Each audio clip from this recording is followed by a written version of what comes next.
Asna. Asna suka sama film Ipin Upin? Suka. Kalau temennya Ipin Upin yang gendut siapa namanya? Ehsan. Kalau temennya Ipin Upin yang suka jualan siapa? Ma. Terus kalau temennya Ipin Upin, dengerin. Terus kalau temennya Ipin Upin yang ini pakai topi kecil di atasnya? Ya.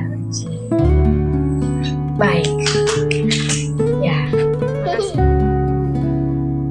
Berbahasa seakan tampil sangat mudah dalam kehidupan kita dalam berinteraksi. Seolah tidak ada sistem yang rumit yang mengatur kebahasaan kita. Kenapa?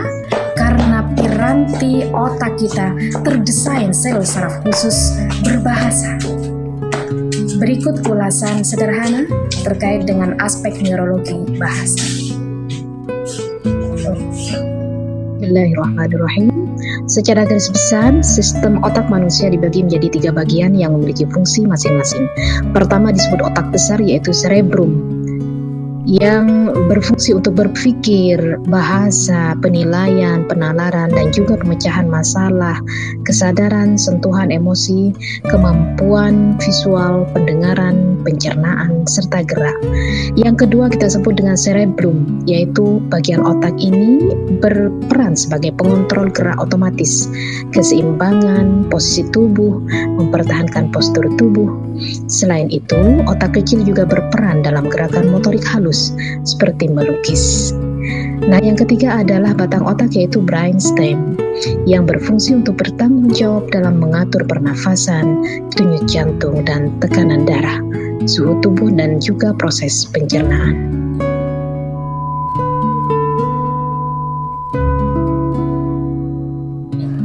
Dalam piranti berbahasa, yang terpenting adalah peranan hemisfer kanan dan hemisfer kiri.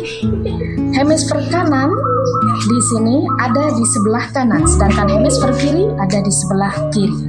Keduanya bekerja secara menyilang. Hemisfer kanan dia mengontrol mulai dari telinga bagian kiri, tangan hingga kaki bagian kiri. Begitu pula dengan hemisfer kiri yang mengontrol mulai dari indera pendengaran, indera penglihatan bagian kanan, hingga sampai ke kaki dan tangan sebelah kanan. Selebihnya bagaimana peran hemisfer kanan dan hemisfer kiri dalam berbahasa? Kita akan melanjutkan ulasan sebagai berikut. Sedangkan yang ketiga adalah otak terdiri dari 2 hemisfer, yaitu hemisfer atau 2 belahan, yaitu hemisfer kiri dan kanan. Kedua hemisfer ini dihubungkan oleh kurang lebih 200 juta fiber yang dinamakan corpus callosum.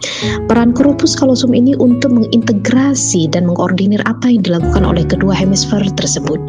Nah, lalu bagaimana kemudian peranan dari kedua hemisfer ini di dalam otak?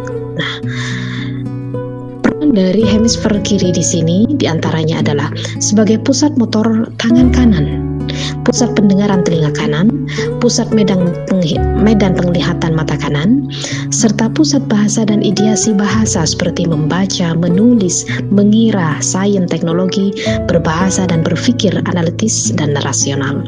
Sedangkan hemisfer kanan di sini berperan sebagai pusat motor tangan kiri, pusat pendengaran telinga kiri, pusat medan penglihatan mata kiri, kemudian juga pusat ideasi bukan bahasa seperti kebolehan konstruksi, proses kegiatan gestal, pengenalan muka dan garis wajah yang rumit, musik dan lagu, serta idiom bahasa otomatis. Setiap hemisfer atau setiap bagian terbagi dalam bagian-bagian besar yang disebut dengan lobus, yaitu lobus frontal, lobus parietal, lobus occipital, dan lobus temporal.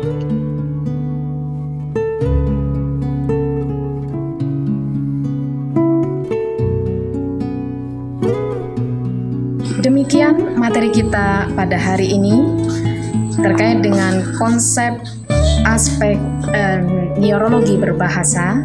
Mudah-mudahan bermanfaat ke depan. Terima kasih atas atensinya. Mohon maaf atas segala kekurangan.